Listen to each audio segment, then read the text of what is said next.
Hi, it's Dave Johal once again for the Boxing Voice. This time, pleased to be joined by Lauren, the Lionheart. Parker, how are you, Lauren? I'm very well, thank you. Thank you for having me on. How are you? I'm good. I'm good. Anytime, anytime. So it's the first time you've been on the site. So Yeah. tell us a bit about yourself. Where do you box from? What got you into the sport? And talk us through your career so far. Okay, yeah. So basically, my boxing career sort of started when I don't know. The seed was planted when I was about 13, actually. My dad would take me to watch kickboxing shows, and I just remember thinking, do you know what? This is something that I'd be quite good at. I was always a shy child, really extremely shy. I'd go to all these clubs and that, and then I'd end up giving them up. So to sort of look at the kickboxing and think, do you know what? I reckon I could be good at that was a little bit, it's different for me. I didn't act on it initially, straight away, being shy. And it wasn't until I was about 18 that the same promoter for the kickboxing shows was doing another show when I was like 18 years of age. I went and watched that, and then I was like, do you know what? I'm an adult now. I've got a bit more confidence behind me. I'd love to, try out the kickboxing. So I ended up asking one of the female fighters on there, where do you train, that sort of thing. And she said, come along to these classes in Stevenage, where I'm based. So I went along and loved it. So I did that for about 2.5 years. And then after that, that was only sort of just a bit of training, that sort of thing. And then I got introduced to my current coach, who is Paul Day, at Stevenage Boxing Club. And he just took me under his wing from day one. And I think that's what initially kept me in the boxing, if you know what I mean. Because I was very dedicated to kickboxing. So changing over for me was a little bit like, I don't know if this is going to be good. So did the boxing, and he took me under his wing, which was great. Just built myself up from there, really. I was an amateur for about 6 years, I think. Mm-hmm. And then what happened was our club went to the Alliance, so we moved from England boxing, and it kind of left me no choice really, but to go pro or to kind of give up, because I remember them saying, "Oh, you can enter the national championships, but you're basically not going to be able to fight. You're going to stand in the ring. They're going to hold your hand up," and that's basically what it was, because there was no competition left for me. And I was like, look, I'm used to boxing regularly. I'm really keen for this sport. I don't want to just get in there and have my hand risen. That's not what I'm about. So it was like, I don't know if I can keep going with the boxing, because to join an England boxing club, if you like, I'd have to travel a lot, and it just didn't really suit my schedule. And then it kind of just come to attention that, would you maybe consider going pro? And I was like, I don't know. I don't think is that good for me? I don't know.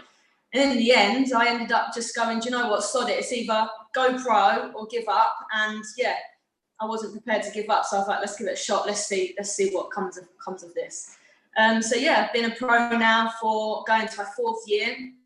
I've just signed a new contract with Steve Goodwin, which unfortunately hasn't kicked off yet because of COVID, which is a bit frustrating. But I'm just training really hard, that sort of thing, just ticking over and just waiting for the go-ahead, really. So yeah, that's it. Yeah, I mean, when did you sign the contract with Steve? Because on paper, the last time you fought was 2019, wasn't it? So did you sign beginning of 2020 when it was like Marchish sort of time? Was it before that, and then we had COVID and cancellation of shows? No. My contract was due to finish in July 2020. So I signed with Steve in August. I missed out quite a big chunk of my 3rd year as a pro, really. The last time I boxed was December 2019. So I missed out a half a year of that contract. I was signed to Mervyn Turner. As soon as we could and that contract came to an end, I was keen to sign with Steve anyway, because I know that you spoke to William Webber last week, and so he was with Steve, and I just wanted to be part of the same team, all under that same umbrella, and it was just kind of the right move, really, and it made me feel a lot more comfortable and felt like we were all together as a unit. Yes, that makes sense, sticking together during these sort of times. So you mentioned Mervyn Turner there, and I know on the grapevine, he's got some good links with Frank Warren and Queensbury, right? Has there been any? Yeah, has there been any talks of any shows that you could appear on, or because I don't know if you've been aware of this as well, but some of the shows that Queensbury and Matchroom as well, to be fair, they've shown and highlighted some fighters that the public wouldn't have known, wouldn't have seen, because when boxing came back, they had limited number of fights, so they only put on five cards, didn't they? Sorry, 5 fights per card. And then it got escalated to 7, I believe. So, has there been any talks of any big promotional stables putting you on TV or anything? Or well, we did not that long ago. I had something come through, and initially I was like, jump at it. Being a boxer, I'm like, do you know what? Let's just do it. Let's just get on it, you know. But I was straight on the phone to my coach. I was like, what do you think? This has come through. It's on a Matchroom show. This would be a fantastic opportunity for me. And we discussed it as a team, and I spoke to my manager, and we was just like, do you know what? Although you feel like that's great, it's really important to sit and wait your turn. Just wait. We've got to build you up, and we're going to do things at the right time. You're kind of being called in as a B fighter, if you like, and that's not what we're about. Like, I've got big sights ahead of me, and you know, I really want to box for titles and that sort of thing eventually. And I think jumping in at that point wasn't the right thing. And obviously having a chat with Steve, and he's made me. I'm still learning on this journey. Do you know what I mean? I'm still learning, and he's made me realise that, you know, you have to jump at the right time and do things when we're ready, and not when other people call the shots.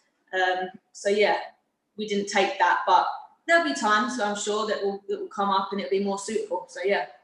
Yeah, 100%. I mean, there've been some, should we just say, some shockers from what you've called, you know, some fighters that weren't supposed to get the victory. I mean, the Shannon Courtney loss to Rachel Ball, for example, that springs to mind. They've got the rematch now. You know, so it's interesting times, isn't it? Because never count anyone out, I suppose, especially with what's been. You know, and that's what you know. Initially, when that call come through, I'd speak to my family about it, and they're like, "Loz, do it, like just do it." But I'm like, "Yeah, but my team's saying don't. Like, that's not the right thing to do right now, because you know, again, your timing. You've got to get your timing right and take the opportunities when they're correct." So yeah, I know you can never count anyone out, and I could get in there with whoever comes up, and you know, I could be the winner. 100% could be the winner. You know, I'm a great challenger, I believe. You know, I've got a lot to bring to the table. So you know, you could never count yourself out. But it's, if it didn't go your way or whatever, you know, it could set you back further, and that's not what we want. So yeah, I'm just all listening really. I'm trying to just listen to Steve as best I can. Or yeah, I will listen to Steve, and whatever he says goes really. So I put my full trust in him. Yeah, that makes total sense. You've got a vision, and you want to stick to it. Yeah, exactly. Looking behind you, you got some. I think I can make out Katie Taylor there. Yeah. Big inspiration for you. I can't see some of the guys on the left. Who have you got on your wall? So we've got Katie Taylor, Chris Eubank. I just think he's brilliant. And then slightly in the middle, I'm also a fan of CrossFit as well as boxing. So I like a lot of the athletes and follow their training regimes and stuff. So that's CrossFit athletes. And then you've got Terry Harper at the top, Tyson Fury, Kate Taylor again, Mike Tyson at the bottom. You've got Lomachenko and Clarissa Shields as well. No, so yeah, a little bit of inspo when I'm training. That's your inspiration. So looking at your division, I mean, you talked about this off camera, but what are you campaigning at? Is it Superfly or is it flyweight? And where's the ideal for you? What would be the ideal situation at the two weights?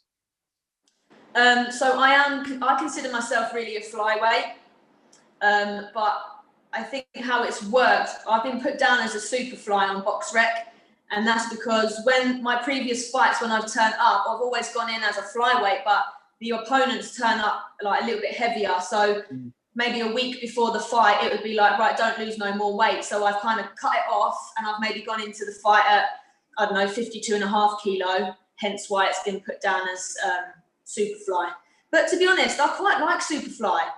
You know, as an amateur, I box as a flyweight, which I think is 50.9 kg, I think, just under 51. And for me, really, that's really cutting it a bit too low. I don't really find it overly comfortable getting down at that weight. I feel maybe a little bit of my strength is lost. So I think going forward, I'd be really happy to box at Superfly. Yeah, brilliant. And we'll run through the champions of both in a short while. Just wanted your opinion on something in regards to losses on records now and the trajectory of women's boxing. I mean, some female athletes, or should we just say athletes, have had a loss. I feel like sometimes it doesn't affect the women as much as it does the men, if that makes any sense. Yeah. In terms of, do you feel that as well? Because looking at some of the champions, they've had some in both divisions, in Superfly and also flyweight. Some have got quite a few losses, and they're still world champions. What's your take on that? It doesn't matter as much. I mean, what personally, how I take a loss, or just overall?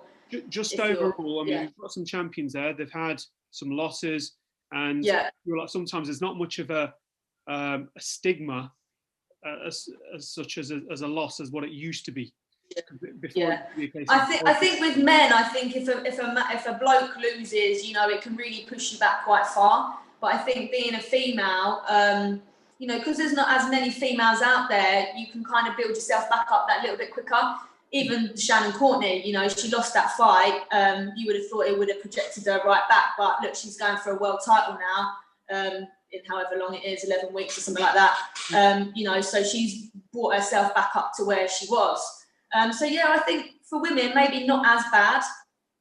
Obviously, you don't want to lose, and it affects everybody differently and stuff. And I don't know, depending on where you are in your career, I don't know how it would pan out, but yeah, I think you can probably build yourself up, and there's fights to be had. Whereas with the guys, it's, I don't know, you kind of get pushed back a little bit. Yeah, sometimes.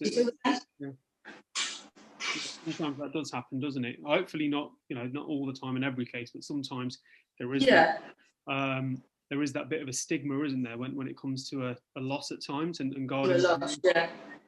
Someone's always got to go sort of thing and everything like that. But I think this year is going to be a testing time for that, because anyone's era can go, right? Anyone could. Oh, absolutely, yeah. Yeah, exactly.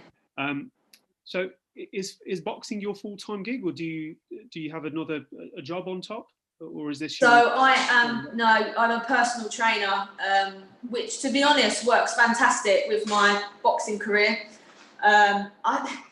During the COVID and stuff, it's been quite good, really, because I've got an idea of what it's like to be a full-time athlete, and I quite like it. But no, the PT side of stuff is my main thing, and that's my main source of income. At the minute, it's a little bit tough because obviously COVID, and I can't see anyone really face to face, only on a one-to-one basis. But it's mainly Zoom calls that I'm doing with them, which are okay.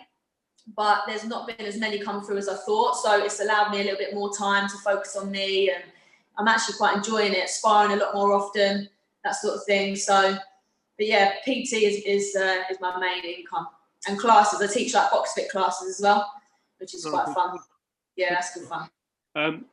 My colleague John from ThaBoxingvoice, he spoke to Steve Goodwin a couple of weeks ago. And Steve was on about some shows that he's got penciled in at the York Hall, potentially in September later on. Yeah. Were any of those cards? Well, at the moment, I don't know yet, but I have spoke to him, and he said as soon as he gets a date, or whenever we get the go-ahead, he wants to get me out as soon as possible and get things rolling, really. So I would imagine, I think he's got 3 dates in September. So yeah, whatever one he decides to put me on, then he'll be looking to get me out as soon as possible. Good stuff. Which fights are you looking forward to most as a fan? I mean, we potentially could have AJ versus Fury this year. Avanesian versus Kelly, which is like an interesting one as well, because that one was slated for back end of last year, beginning of last year, then because of COVID and the fight just not happening. Yeah. Which sort of fights are you looking? Oh, Dillian White as well against Povetkin rematch. So. Yeah, that'd be a really good rematch. Yeah. Wasn't expecting that the first time round, that knockdown. So that would be good to see. I think Tyson Fury, definitely. I mean, I'm quite a big fan of him as an all-round athlete. I think he's fantastic. great boxer, great personality, you know, good on the mental health side of things, and he helps a lot of people. So I really like him for that reason. So I would love to see him against AJ. I think a lot of people are looking forward to that fight as well. What else would I like to see? Probably Terry Harper, Michaela Mayer. Yeah, that'll be a good one. Because they got quite a big rivalry going on, haven't they? And I see it on Twitter and it cracks me up. So I'd love to see what the outcome of that would be. Yeah, probably those two really would be my top favourites, I think. But, you know, I'm a big fan of boxing, so whatever comes up, I'm always tuned in and, yeah, keeping in the loop. Good stuff. Before we close this off, where can people follow you, Lauren? Okay, so I am on Facebook, Instagram, and Twitter. My Facebook and Instagram are the same social, what do you call them? Social links. So that's at Lauren Parker Boxer. And Twitter, I believe, is L Parker Boxer. So it's slightly different. But if you type in Lauren Parker, I'm sure it will come up. Good stuff. Lauren, all the best from the Boxing Voice. No doubt we'll talk again when it's close to fight night, and hopefully you get something soon. And yeah, thanks for talking to us today.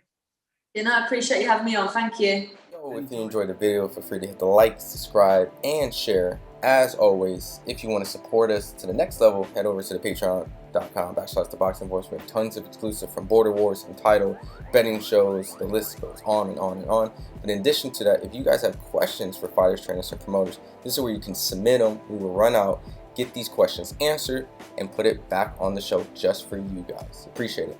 Peace.